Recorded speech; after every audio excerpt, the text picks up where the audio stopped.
48 hours after the incident in the Norwegian Sea, NATO command still referred to it as a navigation anomaly. No official statements used the word collision, and none acknowledged hostile intent. Yet inside the underground operations center at SHAPE headquarters in Mons, the digital situation map told a different story. A Chinese-flagged intelligence vessel, Haijian 12, had maneuvered aggressively within the exclusion zone surrounding exercise Trident Horizon, drifting less than 3 nautical miles from a Polish frigate before its engines cut abruptly. Minutes later, a Russian-built auxiliary drone surfaced nearby, its transponder dead. The proximity alert triggered defensive protocols. Warning flares were fired. Then the Chinese ship went dark. At 2:17 Universal Time Coordinated, a sonar operator aboard ORP Kazimierz Pulaski reported a transient contact beneath the Haijian's last known position. Seconds later, a low-yield explosion rippled through the water. The blast did not sink the vessel, but it ruptured its forward compartments. 12 Chinese sailors died before damage control teams sealed the hull. By dawn, satellite images of a listing ship being towed eastward flooded Chinese social media, stripped of context and heavy with accusation. Beijing's response was restrained in language and absolute in tone. The Ministry of National Defense accused NATO of reckless militarization of international waters and demanded an apology. No apology came. Brussels issued a carefully worded statement expressing regret over loss of life while reaffirming the alliance's right to conduct exercises. Inside the Pentagon, analysts understood the pattern. The last time such language had been used, escalation had followed within days. The Chinese Central Military Commission convened an emergency session. President Zhao Yun, flanked by uniformed generals, authorized Operation Silent Anchor, a graduated pressure campaign targeting NATO logistics and surveillance assets across Eurasia. The order was explicit: avoid kinetic engagement, maintain deniability, force hesitation. The first effects appeared within hours. GPS degradation was reported by civilian aircraft over Eastern Europe. Communications relays in the Baltic experienced unexplained outages. A cyber intrusion disabled fuel scheduling software at Ramstein Air Base for 6 hours. None of it crossed a legal threshold. All of it sent a message. NATO responded with posture, not force. Air policing patrols doubled over the Baltic and Black Sea. The standing naval forces redeployed south, forming a loose arc from Crete to the Bay of Biscay. Quietly, the alliance raised readiness levels for rapid reaction units. Officially, nothing had changed. Then the South China Sea ignited the second fuse.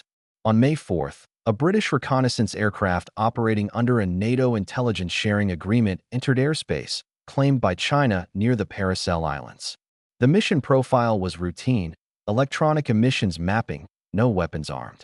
Chinese J-20 fighters intercepted at high altitude, executing aggressive cross-pattern maneuvers. Cockpit recordings later revealed repeated radar locks. At 9:41 local time, a Chinese pilot released chaff directly into the British aircraft's engine intake. The left engine flamed out. The plane descended sharply, breaking apart on impact with the sea. All 9 crew were lost. Within minutes, footage of the intercept, edited, slowed, and stripped of timestamps, aired on Chinese state television. The narration described a foreign spy aircraft violating sovereign airspace and suffering an accident. In London, the Prime Minister addressed Parliament under emergency procedures. The language was measured, but the implication was clear. An ally had been killed. Article 4 consultations began immediately. By nightfall, Article 5 was being discussed, though not yet invoked. NATO faced a dilemma it had not confronted in decades: respond decisively and risk a wider war, or absorb the blow and invite further pressure. China did not wait for the decision. At 3 o'clock Universal Time Coordinated on May 6th, coordinated missile exercises were announced by the People's Liberation Army Rocket Force. The declared zones overlapped with NATO shipping lanes in the Indian Ocean. Commercial traffic rerouted en masse. Insurance markets froze. Oil prices spiked 11% in a single hour. In Brussels, the Supreme Allied Commander Europe authorized Operation Iron Veil, a forward deployment of multinational naval forces to protect critical sea lines of communication. French, Italian, and Spanish vessels moved east through the Suez. A U.S. carrier strike group entered the Arabian Sea. The movement was defensive in doctrine, provocative in perception. The first direct exchange came not from missiles, but from machines acting faster than diplomats. A NATO maritime drone operating near the Strait of Malacca detected what its algorithms classified as hostile illumination from a Chinese destroyer. The software escalated the alert, cueing countermeasures. An electronic pulse disabled the destroyer's fire control radar for 47 seconds. In response, a Chinese escort vessel fired a warning shot, one round, unguided, splashing harmlessly astern of the drone's control ship. But the shot was logged. The incident was time-stamped, and under revised rules of engagement, it counted. At 1822 Universal Time Coordinated, NATO Naval Headquarters issued a single-line directive to all commanders. Hostile intent confirmed. Defensive action authorized. The alliance did not declare war. Neither did China. Yet across 3 continents, soldiers, sailors, and pilots received new orders that night. Ammunition depots were opened. Medical units deployed forward. Satellites shifted orbits. The fracture line had formed. No one could yet see how wide it would become. By the 3rd week of May, restraint had become a procedural fiction. Both sides still spoke in the language of proportionality, but the battle space had widened faster than any legal framework could contain. What began as maritime pressure and aerial brinkmanship now stretched across cyberspace, orbit, and the economies of half the planet. The first sustained kinetic exchange occurred far from Asia. At 4:12 Universal Time Coordinated on May 18th, a Chinese-flagged container ship entering the port of Piraeus transmitted a distress call. Its automated navigation system had failed mid-channel, leaving it adrift in one of the busiest approaches in the Mediterranean. Greek Coast Guard vessels responded within minutes, but NATO naval intelligence flagged the ship as a suspected dual-use platform, previously observed hosting signal relay equipment. As boarding teams approached, an explosion tore through the aft superstructure. The blast killed 6 sailors and scattered debris across the harbor entrance, closing the port for 36 hours. Beijing denied responsibility, blaming industrial sabotage. NATO analysts disagreed. Debris analysis revealed shaped charges consistent with Chinese naval special operations doctrine. The conclusion was unavoidable. The war had entered Allied territory. That same night, Chinese cyber units launched a coordinated intrusion against European energy infrastructure. Power fluctuations rippled through southern Germany, northern Italy, and parts of Poland. No blackouts occurred, but the message was unmistakable. Civilian pressure was now a weapon. NATO's response shifted accordingly. Operation Stone Shield was activated under emergency authority. The plan, drafted years earlier and never expected to be executed, called for limited but overt strikes against Chinese expeditionary capabilities outside the Pacific. Targets were selected to avoid mainland escalation, logistics hubs, overseas intelligence nodes, and maritime surveillance assets. At 22:40 Universal Time Coordinated, French Rafale fighters launched from a carrier group south of Cyprus, escorted by Italian electronic warfare aircraft.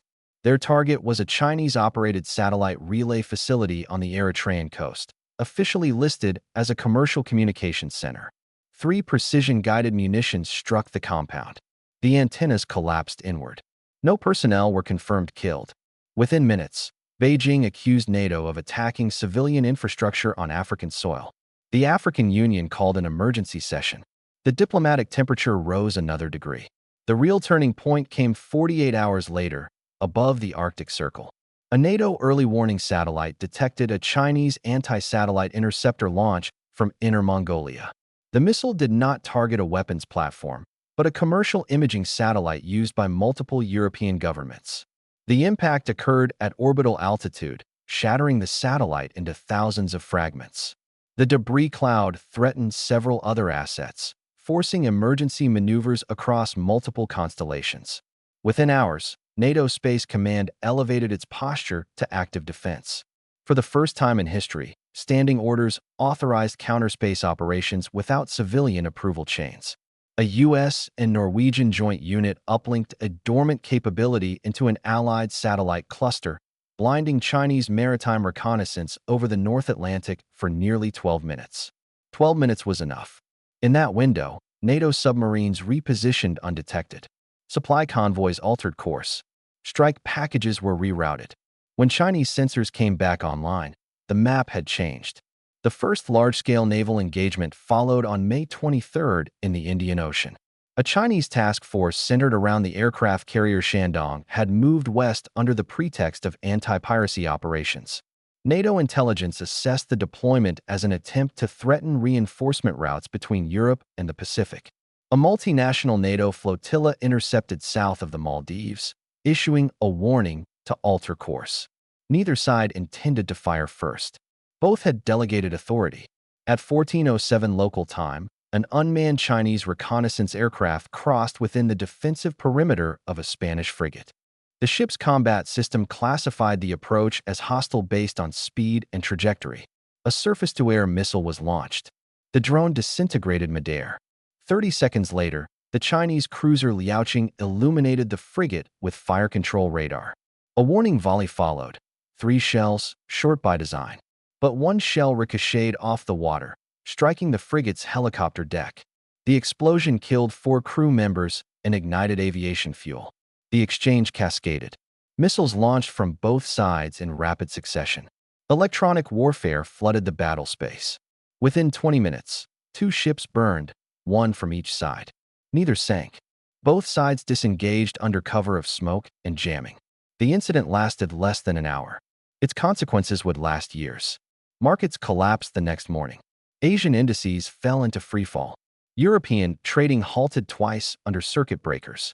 Insurance firms suspended coverage for maritime shipping in 3 oceans. Civilian airlines began mass cancellations. The war, still undeclared, was now unmistakably global. Inside NATO capitals, public pressure mounted. Protesters filled streets demanding either decisive action or immediate peace. Governments struggled to explain a conflict that had no formal name, no front lines, and no end state. In Beijing, the narrative hardened. State media spoke openly of containment warfare and existential resistance. President Zhao addressed the nation, announcing a transition to comprehensive defense conditions. Reservists were called up. Industrial production shifted overnight. Then came the strike no one admitted ordering. On May 27th at 2:55 Universal Time Coordinated, a hypersonic projectile impacted the outskirts of Constanța, Romania, destroying a fuel storage facility used by NATO naval forces. The missile carried no nuclear payload, but its precision and speed left little doubt as to its origin. 21 civilians were killed in the secondary explosions. NATO's North Atlantic Council convened an emergency session. At 6:40 Universal Time Coordinated, after 6 hours of debate, the Secretary-General read a single sentence into the record. An armed attack against one has occurred. Article 5 was invoked. Across the world, military units received confirmation codes long prepared and rarely expected to be used. Command authorities shifted. Legal constraints dissolved. What had been a shadow war stepped fully into the light. In Beijing, the confirmation arrived minutes later via secure channels. The Central Military Commission acknowledged the invocation without comment. New orders were issued to theater commands. The language was no longer defensive. The war had crossed its point of return. The invocation of Article 5 did not bring clarity. It brought velocity. Within hours, NATO's command structure shifted from coalition management to wartime execution. National caveats were suspended. Airspace across Europe hardened into layered defense corridors. Conscription debates vanished overnight, replaced by emergency decrees. Trains moved at night carrying armored units east. Ports closed to civilian traffic. The alliance had crossed from deterrence into survival logic. China responded in kind, but asymmetrically. Rather than a mass strike on Europe, the Central Military Commission authorized Operation Red Meridian, a distributed campaign designed to fracture NATO's cohesion by overwhelming its periphery. The objective was not battlefield victory, but political exhaustion. The first blow fell in the Baltic. On June 2nd, under cover of a severe solar storm that degraded radar performance, Chinese autonomous underwater vehicles severed 2 major fiber optic cables linking Scandinavia to continental Europe. Internet latency spiked within minutes. Financial systems stuttered. Emergency backups engaged, but confidence evaporated faster than data could reroute. Simultaneously, long-range missile units conducted live-fire tests in western China. The trajectories were legal. The implications were not. Every launch was a reminder that escalation ladders still extended upward. NATO's counterstroke came from the air. At 1:30 Universal Time coordinated on June 4th, a mixed formation of American, British, and Polish aircraft penetrated contested airspace over Central Asia.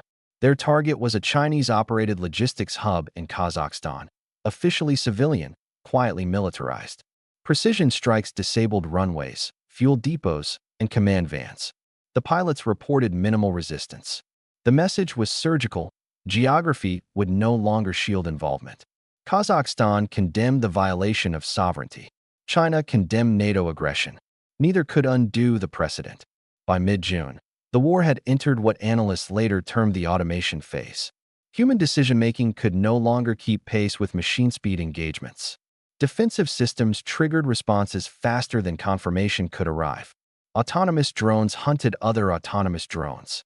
Cyber countermeasures spiraled into self-reinforcing loops, taking down systems no one intended to target.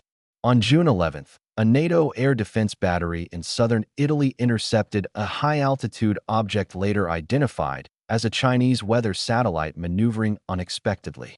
The intercept was automatic. The debris shower forced the evacuation of 2 civilian aircraft corridors. No casualties occurred. The diplomatic damage was irreversible. 3 days later, China activated a previously dormant doctrine.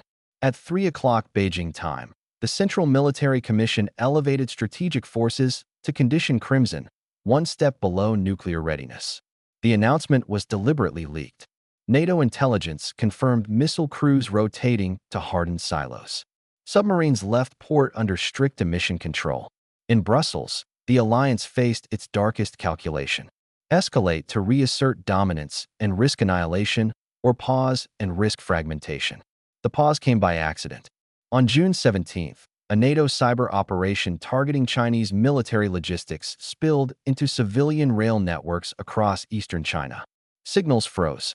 Trains halted mid-route. A passenger collision outside Jinan killed 43 civilians. Images flooded global media within hours.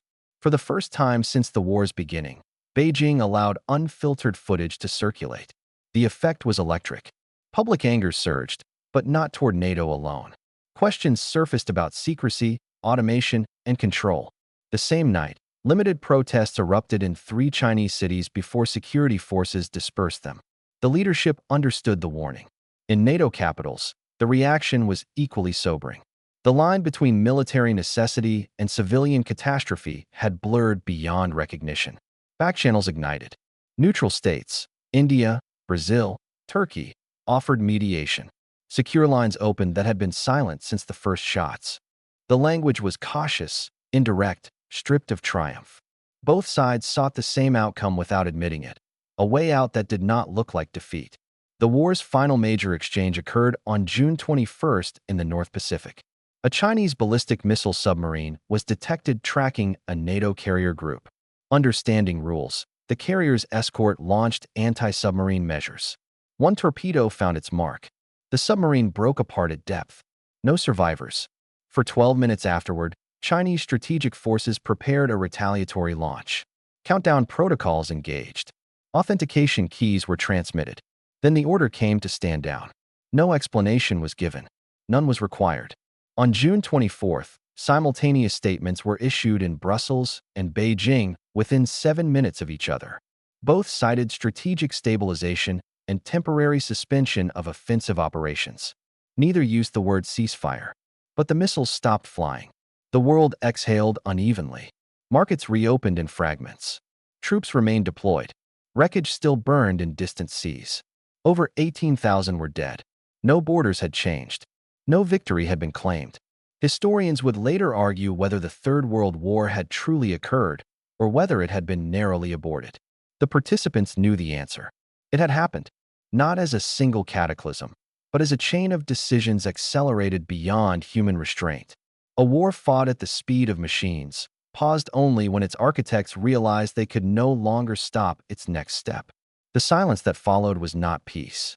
It was recovery time.